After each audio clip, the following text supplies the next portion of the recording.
ओम शांति। आज मीठे मीठे शिव बाबा ब्रह्मा के तन द्वारा कहते हैं, मीठे मीठे बच्चे, बाबा हमें कहते हैं कि आपको जीवन में हमें सदा अपने बाप परमात्मा को अपने साथ अनुभव करना चाहिए। कभी भी हमें जीवन में स्वयं को अकेला नहीं समझना चाहिए। लोग कहते हैं ना कि नहीं, भगवान हमारे साथ हैं, लेकिन भगवान हमारे साथ कब होंगे? जब हम उनका साथ का अनुभव करेंगे ना, जब हम उनको हर घड़ी उनसे बातें भी करेंगे, उनसे मन ही मन में, जैसे हम एक दूसरे से फोन पे बात करते हैं, कभी किसी से मिलते हैं तो हम बात करते हैं, तभी तो हमें साथ का अनुभव होता है ना। नहीं तो हमें साथ का अनुभव कैसे होगा भाई? हम तो कहते हैं कि हाँ, भगवान मेरे साथ है, लेकिन भगवान आप अब देखो, दुनिया में जो हमारे साथी, जो दैहिक संबंधी होते हैं, उनसे हम सुबह से लेकर रात तक उनके कनेक्शन में आते हैं, उनसे बातें करते हैं, रात को भी उनके बारे में सोच के सोते हैं, हाँ फलाने को बताएंगे ऐसा वैसा। तो उनसे हमारा प्रॉपर कनेक्शन रहता है, उनसे हम फोन पे बात करते हैं, कहीं दूर हो तो फोन पे बात करो, सामने हो तो उनसे बात करते हैं। तो ऐसे ही सुबह से लेकर रात तक हमें परमात्मा से भी बातें करनी चाहिए। सुबह को उठते ही हमें पहले पहले अपने को आत्मा समझ के परमात्मा को गुड मॉर्निंग करनी चाहिए। परमात्मा को गुड मॉर्निंग करके फिर आपको सारा दिन क्या क्या करना है आज, वो सब बातें उनको बतानी चाहिए।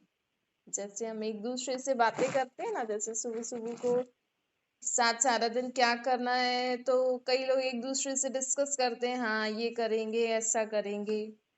तो वैसे ही परमात्मा कहते हैं, आप सुबह सुबह को आंख खुलते ही हमें पहले पहले अपने सच्चे संबंधी परमपिता परमात्मा से मिलन मनाना चाहिए। आप इस सृष्टि पर आए हो, हम आत्माएं इस सृष्टि पर इस शरीर रूपी घर में, मंदिर में बैठी हैं, तो हम इस सृष्टि पर पाठ बजा रहे हैं। तो हम कहते हैं कि हाँ भाई, भगवान ने हमें भेजा है, वो हमारा माता पिता है।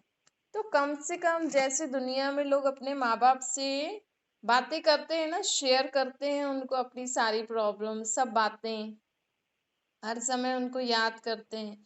देह से संबंधित पदार्थ, वस्तु, वैभव से संबंधित कोई भी तकलीफ होती है तो अपने माँ बाप, अपने संबंधियों से बात करते हो ना, उनकी मदद लेते हो, उनका सहारा समझते हो।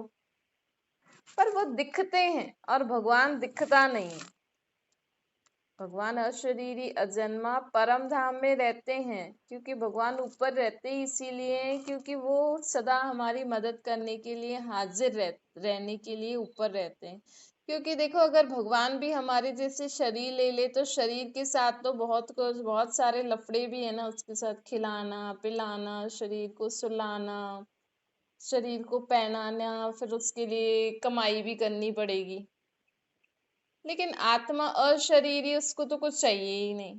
तो भगवान भी एक आत्मा ही है, लेकिन सदा ऊपर रहने वाली है, और वो ऊपर बैठे बैठे हम सबकी मदद करते हैं। तो जब हम सुबह को उठते ही गुड मॉर्निंग गॉड परमात्मा को हम याद करेंगे, उनसे गुड मॉर्निंग करेंगे, और उन अपने को आत्मा समझ के परमात्मा को याद करके उनसे मन की सारी बातें करो।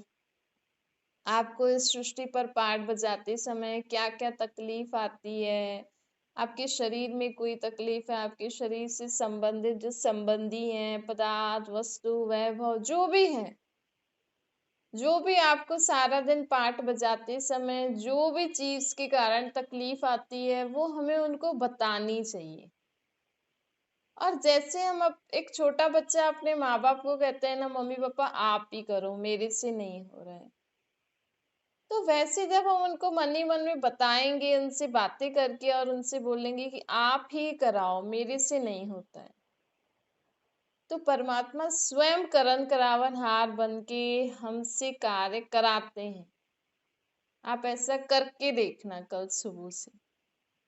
आज रात को ही सोने से पहले परमात्मा बाबा को याद करके आप उनको सब मन की बातें बता के आज आपने सारा दिन क्या क्या किया, आपको क्या क्या तकलीफ आई, कैसे कैसे विचार आए, कैसे कैसे बोल कर्म हुए, ये सब बता के आप उनकी याद में सो जाओ।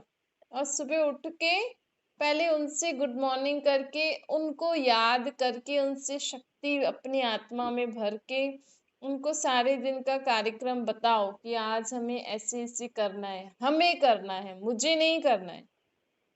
हमें मतलब मैं और आपको, परमात्मा को। फिर आप कर्म क्षेत्र में आओ तो देखो आपके हर स्टेप पे वो आपकी मदद पहले से ही सब कुछ तैयार करके रखते हैं। आप उनसे बोलोगे आज ये करना है, लेकिन अगर कुछ बारिश आने वाली है, कुछ तकलीफ आने वाली है, कुछ और प्रॉब्लम आने वाली है, कोई और आपसे मिलने आने वाला है जिसके कारण आपका काम आज नहीं हो पाएगा, तो वो पहले से ही आपको उस रीति से ही आपका काम करवा देते हैं वो। ये कब होता है? जब हम उनको अपने साथ ऐसे नहीं बस सुबह बता के उनको भूल जाओ, फिर हमें याद भी रखना है कि मेरे साथ कोई है। देखो आज दुनिया में कभी कोई संबंधी शरीर छोड़ रहा है, कभी कोई संबंधी छोड़ छोड़ रहा है, तो लोग अकेले पड़ जा रहे हैं। घर में अगर समझो पूरा परिवार है, एक संबंधी भी शरीर छोड़ देता है ना, तो उन घर वाले अपने को अकेला समझते हैं, क्योंकि हमारा वो संबंधी नहीं है।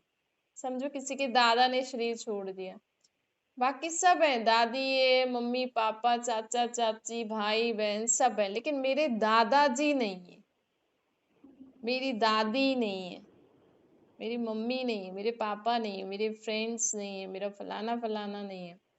तो कोई भी एक संबंधी खत्म कम हो जाता है ना, तो आत्माओं को वो संबंध याद आता है, क्योंकि एक फैमिली फोटो में तो वही सभी होते हैं, दादा दादी, मम्मी पापा, अंकल आंटी, भाई बहन, कजन्स।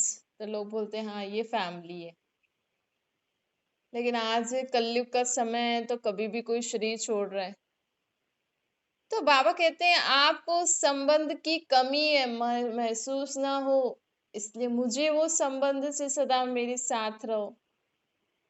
समझो आपकी दादा दादी नहीं है, आप सोचो नहीं मेरा परमात्मा दादा दादी मेरे साथ है। समझो आपके माँ बाप नहीं है, सोचो मेरा परमात्मा माँ बाप मेरे साथ है। आपका पति नहीं है, सोचो मेरा परमात्मा पति मेरे साथ है। आपका भाई बहन नहीं है, मेरा परमात्मा भाई बहन मेरे साथ है। देखो मन में तो यहाँ सब याद करते ही हैं, बुद्धि से भी कनेक्शन जुड़ता ही है। आज आप सोचो आपके माँ बाप हैं, लेकिन आप कहीं बाहर पढ़ रहे हो, कहीं बाहर जॉब कर रहे हो, तो माँ बाप होते हुए भी आपके साथ तो नहीं है ना, लेकिन आप उनसे बुद्धि से कनेक्शन में हो, आपके मन में उनकी याद रहती है, आपको बुद्धि में उनकी श्रेष्ठ मत जो भी उन्होंने आपको समझानी दी है कि हाँ मेरे मम्मी पापा मुझे ऐसे बोलते हैं तो मैं ऐसे करता हूँ। तो आप उनसे फोन पे भी बात कर सकते हो। और यहाँ पे हम भगवान से फोन पे कैसे बात करें? जब हम अपने को आत्मा समझते हैं और परमात्मा को निराकार रूप में याद करेंगे ना, तो हमारा मन का संकल्प जब होता है कि मुझे अब भगवान को याद करना है, हम रोज हर समय, लोग होते हैं ना सारा दिन फोन पे ही रहते हैं, दुनिया में कई लोग ऐसे होते हैं सारा दिन फोन पे ही रहते हैं। आप भी सारा दिन फोन पे रहो। नंबर कौन सा मिलाना है? 0 0। मैं आत्मा बिंदी 0, मेरा परमात्मा बाप 0 बिंदी। ये फोन मिला लो और मन की तार जुड़ जाए, मन में संकल्प करो और बुद्धि कनेक्शन में आ जाए बाबा के साथ, और उनसे मन ही मन में बातें करते रहो। बाबा चलो अब खाना बनाते हैं, मुख से नहीं मन से। बाबा चलो अब इधर चलना है, हाँ ये अब क्या करें बाबा, ये तो हो गया, अब क्या करें। भले आप देहधारी संबंधियों के साथ भी हो, लेकिन जब हम वैसे भी देखो आप मन मन में किसी को याद करते ही रहते हो, आपकी बुद्धि इधर उधर घूमती ही रहती है। है ना। बुद्धि कहीं बॉम्बे होगी किसी फ्रेंड के घर, कहीं लंदन होगी आपकी किसी संबंधी के पास, कभी पंजाब होगी आपकी किसी फ्रेंड के पास, कभी कहाँ आपके माँ बाप, कभी कहाँ आपकी बहनें। तो हमारी बुद्धि सारा दिन घूमती ही रहती है। तो आप बुद्धि द्वारा परमात्मा से कनेक्शन में, परम धाम में अपनी बुद्धि को टिका लो। कहते हैं ना, कर्म काढ़े दलियाड़। कर्म हम नीचे कर रहे हैं इस कर्म क्षेत्र में। देखो जो साइंटिस्ट लोग होते हैं उनकी बुद्धि सारा दिन कहाँ रहती है, स्पेस में, या जो रिसर्च करते हैं वहां उनकी बुद्धि रहती है। तो वैसे ही परमात्मा भी कहते हैं कि सदा मेरे से अपना बुद्धि योग, सूर्य चांद तारों से भी परे भगवान का रहते हैं, सूर्य चांद तारों से परे, जहाँ सूर्य चांद तारों की भी किरणें नहीं पहुंच सकती है वहां भगवान रहते हैं। तो वहां हम निराकार रूप में भगवान को याद करके कर्म नीचे करें। हाँ, आप क्या करें, आप क्या करें, ऐसे करते करते वो ऊपर बैठे बैठे आपकी मदद करते हैं नीचे। देखो जैसे सैटेलाइट्स ऊपर होती है लेकिन कनेक्शन नीचे से होता है। नहीं, आज मून में कोई कुछ रोबोट वोबोट मशीन भेजेंगे, अब मून कहाँ, चांद कहाँ, वो मशीन चांद पे हमें यहाँ पे खबर दे रही है कि चांद पे क्या क्या है। कैसे? कनेक्शन, वायरलेस कनेक्शन से। तो हमारा भी बुद्धि योग भगवान के साथ जुड़ना चाहिए। देखो आप यहाँ बैठे बैठे अपनी बुद्धि, अगर आप अमृतसर, वैष्णो देवी, हरिद्वार जगह गए हुए हो और आप मन में संकल्प करो हरिद्वार के बारे में, और आप उस जगह पे जहाँ जहाँ घूम के आए हो, तो आपकी बुद्धि वहां वहां पहुंच जाती है। हाँ, वहां ये है, वहां ये है, वहां ये है। तो ये सब बुद्धि में हमारा स्टोर होता है। तो आप शरीर से यहाँ हो लेकिन बुद्धि से आप अभी हरिद्वार घूम के आ गए, आपकी आप बुद्धि द्वारा वो अनुभव आ जाता है ना। अनुभव, ये चित्र, ये सब बुद्धि में होते हैं हमारे। और मन बुद्धि किस में होती है? आत्मा में होती है। तो आप सोचो, आपने कहाँ कुछ अच्छा अनुभव किया है, आपको अभी अभी उस जगह के बारे में संकल्प आया और वो आपको अनुभव हुआ कि हाँ, हमने ऐसे ऐसा अनुभव किया है, वो जगह इतनी अच्छी है। और हमारे अनुभव को सुनते सुनते लोग भी वहां पहुंच जाते हैं। तो ये हमारी आत्मा की बुद्धि पहुंच गई वहां पे। हमारी आत्मा निकली नहीं लेकिन बुद्धि द्वारा पहुंच गई वहां पे। तो बाबा कहते हैं ऐसे हमें सारा दिन कर्म नीचे करना है लेकिन बुद्धि ऊपर परमात्मा की तरफ टिका के रखनी है। क्योंकि ताकि हमें सृष्टि पर पाठ बजाते समय अकेलापन ना लगे। आजकल दुनिया में लोगों के साथ ऐसा ऐसा होता है कि उनको समझ में ही नहीं आता कि क्या करें। तो हमारी बुद्धि जब भगवान से जुड़ी होगी तो वो हमें सही राह दिखाते। कहते हैं ना, अंधों की लाठी भगवान, हमें सही राह दिखाओ हे प्रभु। तो आपकी दो आंखें तो हैं, फिर हम अंधे किस कैसे हो गए? हम समझ से अंधे हो गए, हमारी बुद्धि में समझ नहीं है। बुद्धि जैसे होते हुए भी जैसे बुद्धि रूपी आंख बंद है। तो जब हम अपनी बुद्धि को परमात्मा से जोड़ते हैं ना, तो वो हमें सही राह दिखाते हैं कि आपको जीवन में क्या करना चाहिए। कर्म करते करते आप भगवान को अपने साथी बना के चलोगे ना, तो आपको वो सही और गलत यथार्थ निर्णय आपको करवा देंगे। और अगर आप उनको साथ लेके चलोगे तो वो आपसे करवाएंगे भी। लोग कहते हैं करण करावनार भगवान हमसे करा रहे हैं। कहते हैं जब भगवान की मर्जी होगी, अब भगवान की मर्जी होगी तो आप खाओगे, ऐसा। अब भगवान की मर्जी नहीं है, आप नहीं खाओ तो नहीं खाओगे। वो तो हमारा संकल्प होता है, भूख लग रही है तो खाना पड़ेगा। तो ऐसे ही आपको कुछ भी करना है, इसमें भगवान क्या करेगा? आप भगवान को याद ही नहीं करते तो वो कैसे कराएगा आपसे? वैसे आपको जो खाना पीना है, जहाँ जाना है, जहाँ जरूरी लगता है, ऐसे तो अपने आप चले जाते हो, उस समय तो भगवान से नहीं पूछते हो।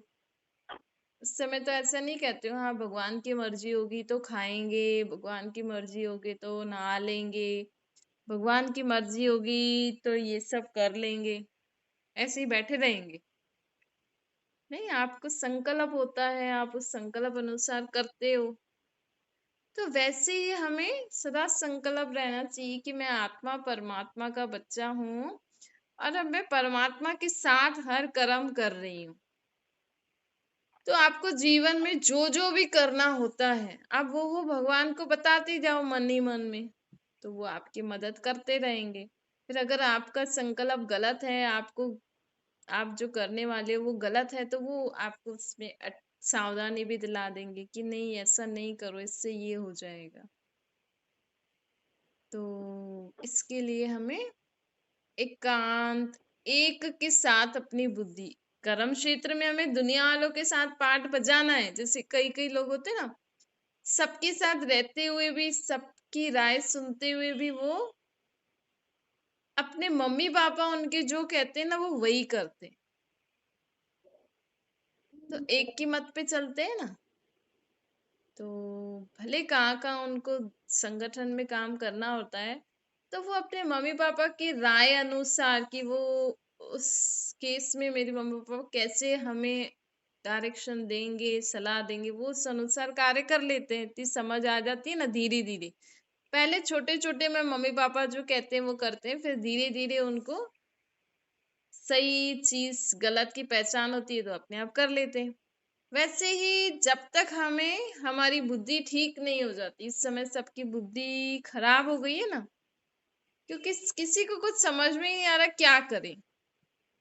कुछ भी करते हैं, कहते हैं भगवान को याद करके करो तो सही होगा, मतलब हमारी बुद्धि ठीक रीति काम नहीं कर रही हो। तो जब हम हर कर्म करते परमात्मा को याद करेंगे तो बाबा हमें सही गलत की पहचान भी देते हैं, हमारी मदद भी करते हैं। समझो आपका शरीर बीमार है लेकिन कर्म तो करना ही है। कम से कम हमारा शरीर बीमार भी हो ना, कुछ भी हो, तो भी जितना हो सके ना हमें परमात्मा की याद में अपना काम खुद करना जरूरी होता है। देखो इतनी शक्ति हमें भगवान देते हैं, और अगर हमारी और ज्यादा शक्ति होगी तो और ज्यादा देंगे। आप अगर बीमार भी हो और आपको संकल्प है कि नहीं मुझे उठना है, मुझे ये खाना है, ये ऐसा करना है, मुझे यहाँ जाना है, तो आपकी परमात्मा अवश्य मदद करते हैं। आप बाबा के साथ बोलो बाबा अब इधर चलना है, लेकिन आपकी टांगों में बहुत दर्द हो रहा है बाबा, लेकिन इधर जाना भी है। तो बाबा हमें जैसे तो ऐसा लगेगा कि परमात्मा आपको हाथ पकड़ के लेके जा रहे हैं, क्योंकि वो आत्मा में शक्ति भर देते हैं ना। तो आत्मा शक्ति शरीर को, आत्मा की शक्ति चलाती है। शरीर में भी जो खाना पीना होता है वो तो चला खुद से तो चलता ही है, लेकिन पावर तो सोल है ना, तो सोल में एक्स्ट्रा पावर आ जाती है। आप देखो जो बूढ़े बूढ़े लोग चल नहीं सकते हैं, जिनका कोई है ही नहीं, कुछ कर ही नहीं सकते हैं, फिर भी आत्मा शरीर में है तो करना पड़ता है। आपने कई केसेस ऐसे देखे होंगे, बूढ़े बूढ़े लोग फिर भी वो चलते हैं, अपना कुछ बना के भी खा लेते हैं। तो ये कैसे है? क्योंकि वो परमात्मा की याद में रहते हैं तो भगवान उनकी मदद करते ही है। तो आजकल दुनिया में लोग ना भगवान को सिर्फ मूर्तियों में ही समझते हैं। हाँ भाई मूर्ति रख ली, मंदिर बना लिया, आरती कर ली, बस एक कोने में बिठा देते हैं, और भगवान को कार्य में यूज ही नहीं करते, उनकी मदद का अनुभव ही नहीं करते, लेते ही नहीं है। कई लोग तो सोचते हैं नहीं भगवान वगवान कुछ भी नहीं है, ये तो सिर्फ शरीर चल रहा है खाने पीने से। अरे शरीर खाने पीने से चल रहा है तो आत्मा शरीर से निकल जा रही है, फिर क्यों नहीं चल रहा है? खिलाओ उसको खाना। भाई जब आत्मा शरीर छोड़ देती है तो आप समझो बैठे बैठे आत्मा ने शरीर छोड़ दिया, उसके बॉडी के सारे ऑर्गन्स अच्छे हैं, तो क्यों नहीं फिर आप उसको खिलाओ? क्यों नहीं खा रही है वो? क्यों नहीं चल रही है वो? उसमें कौन थी जो अब वो शरीर खा ही नहीं पा रहा है, मुंह ही नहीं खोल पा रहा है, बैठ ही नहीं पा रहा है, लेट लेट जाता है। आत्मा शरीर से निकल गई, लेट गई, लेट गया पूरा शरीर। तो ये आत्मा की शक्ति से ही तो हमारा शरीर चल रहा है ना। आत्मा की शक्ति से ही आपके हाथ आपको समझ में आता है, हाँ भाई शरीर को भूख लगी है, प्यास लगी है। शरीर थोड़ी बोलेगा मेरे को प्यास लगी है। ये तो आत्मा की शक्ति जो पूरे शरीर में जाती है। तो आत्मा जब शरीर में पानी ऐसे चाहिए होता है, प्यास, तो हाँ भाई आत्मा को महसूस होता है, हाँ भाई ये प्यास लग रही है, अब शरीर को पानी पिलाना चाहिए, अब भूख लग रही है, शरीर को खाना देना चाहिए। तो बाबा कहते हैं कि देखो लोग सिर्फ ऐसे ऐसे समझते हैं, लेकिन आत्मा का बाप कौन है? चलो आत्मा शरीर को चला रही है, लेकिन आत्मा को शक्ति देने वाला कौन है? परमात्मा, जिसको हम परम पिता परमात्मा कहते हैं, जो जो कि भगवान है, सभी आत्माओं का बाप है। तभी तो लोग भगवान को हम क्यों याद करते हैं दुनिया में लोग?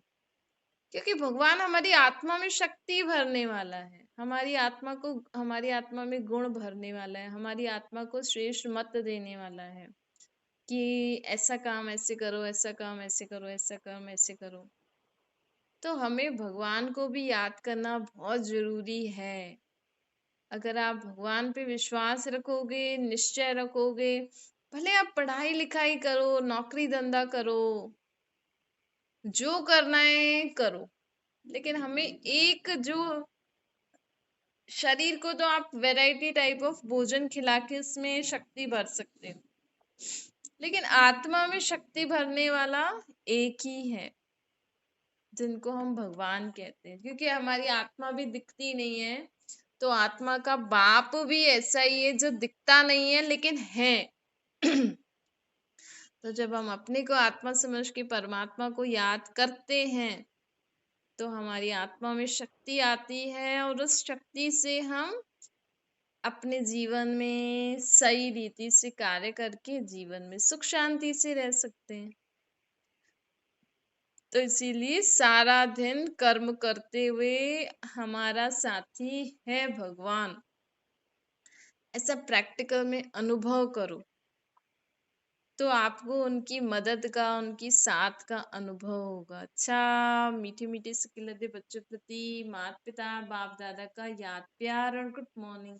रूहानी बाप की हम सभी रूहानी बच्चों को नमस्ते। हमारी भी रूहानी माता पिता बाप दादा को याद प्यार, गुड मॉर्निंग और नमस्ते वरदान है। जीवन में दिव्य गुणों के फूलों की फुलवाड़ी द्वारा खुशहाली का अनुभव करने वाले एवर हैप्पी बनो।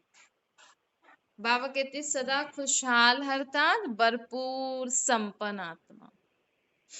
जो आत्मा सदा, देखो धन संपत्ति पैसों से हम सदा खुश नहीं रह सकते। आज दुनिया में लोगों के पास धन संपत्ति, पैसा, डिग्री, स्टेटस सब कुछ है, लेकिन खुश है? क्यों नहीं खुश है? क्योंकि खुशी कब मिलती है? जब हमारी आत्मा भरपूर होती है, जब हमारी आत्मा में गुण, शक्तियां, समझ होती है ना, तब हमें खुशी मिलती है। आज हमारी आत्मा में गुण, शक्तियां, समझ नहीं है, तभी तो लोग भ्रष्टाचार, झूठ से कमा रहे हैं, तभी तो सुख नहीं है ना, खुशी नहीं है। लेकिन आत्मा जब सच्चाई से हर काम करती है, तो उसको सुख शांति खुशी भी मिलती है।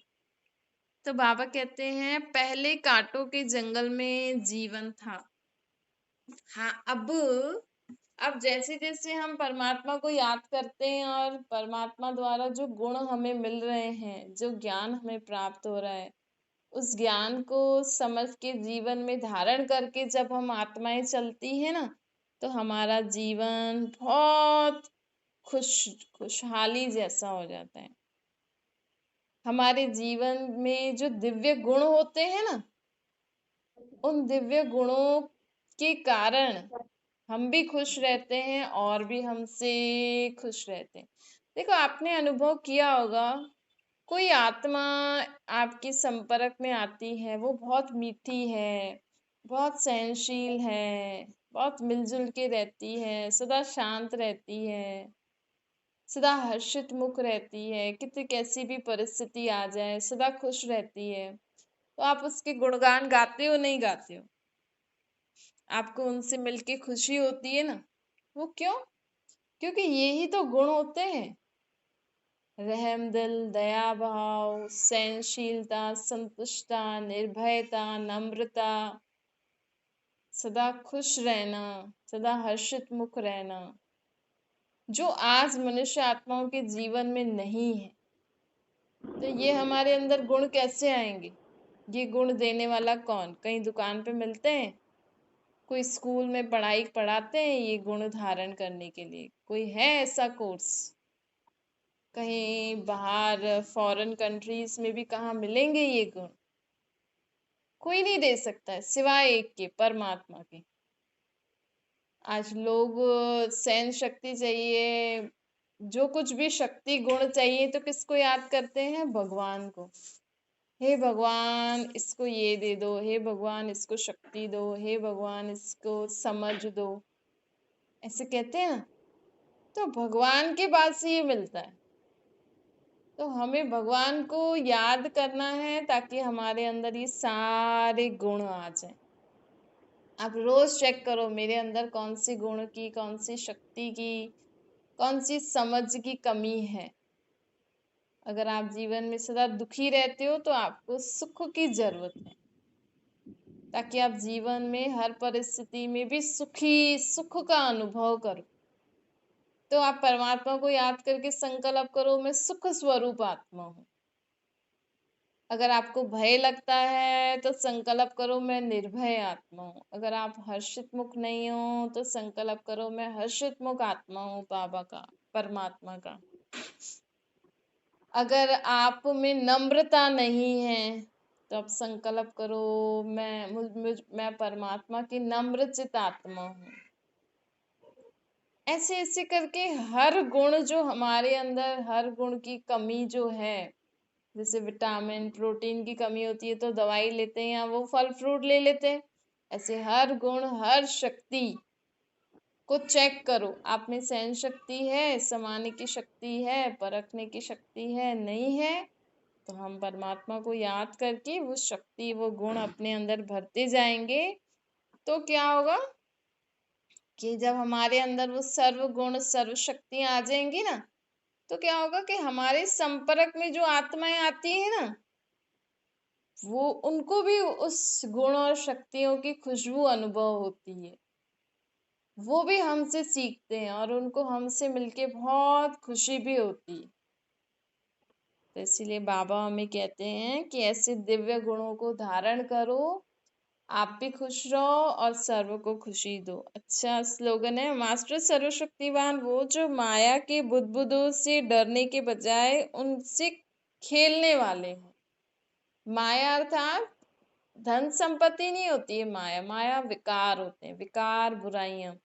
आपके सामने जीवन में कोई भी परिस्थिति आती है, कोई भी व्यक्ति किसी भी विकार बुराई के वश होकर आपका सामना करता है, आपको परेशान करता है, या कोई भी जीवन में परिस्थिति आती है देह देह के संबंध पदार्थ वस्तु वैभव से, तो आप उसमें परेशान नहीं हो। आप संकल्प करो, मैं मास्टर सर्वशक्तिवान हूँ, मैं मास्टर सर्वशक्तिवान विजयी आत्मा हूँ।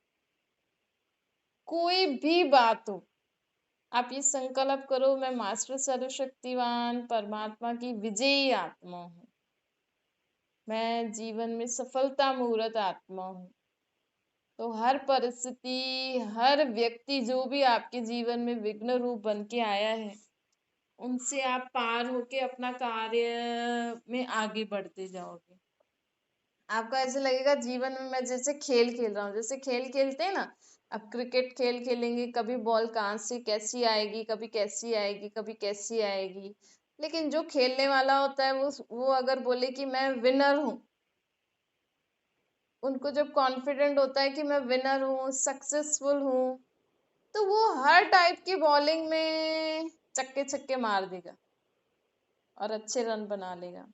ऐसे ही हमारे जीवन में भी ना ये परिस्थितियां आती हैं, हमें डगमग करने के लिए, हिलाने के लिए, गिराने के लिए, हमारे लक्ष्य को कमजोर करने के लिए।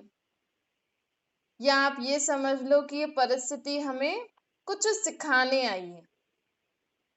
ठीक है, या तो ये समझो भाई ये आई है मुझे रोकने के लिए, लेकिन मैं तो विनर हूँ, मैं तो सक्सेसफुल हूँ, मैं तो हर परिस्थिति को पार करके अपना लक्ष्य को प्राप्त करने वाला हूँ। या आप ये सोचो कि ये जो भी परिस्थिति आई है ना, ये मुझे कुछ सिखाने आई है। देखो, हर परिस्थिति में आप कुछ न कुछ सीखते ही हो।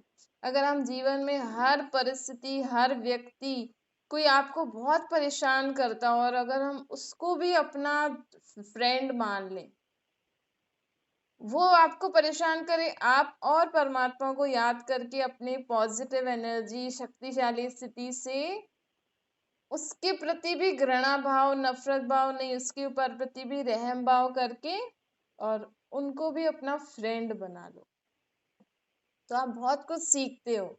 आपके जीवन में कोई भी परिस्थिति आती है ना, उससे भी आप बहुत चेक करो, ये बात जो आई है मेरे जीवन में, समझो आपके जीवन में कोई बीमारी आ गई, कोई ऐसी परेशानी आ गई, तो ये मुझे क्या सिखाने आई है। परमात्मा को याद करके ऐसा सोचो, आपको अवश्य समझ में आएगा कि हाँ, ये परिस्थिति मुझे ये सिखाने आई है, सहनशील बनाने आई है, निर्भय बनाने आई है, शक्तिशाली बनाने आई है। ऐसे पॉजिटिव विचार करते करते हम हर परिस्थिति को पार करके विजयी हो जाएंगे। कब? जब हम सदा याद रखेंगे कि मैं मास्टर सर्वशक्तिवान विजयी आत्मा हूँ परमात्मा का। अच्छा, ओम शांति। बाबा को याद करिए।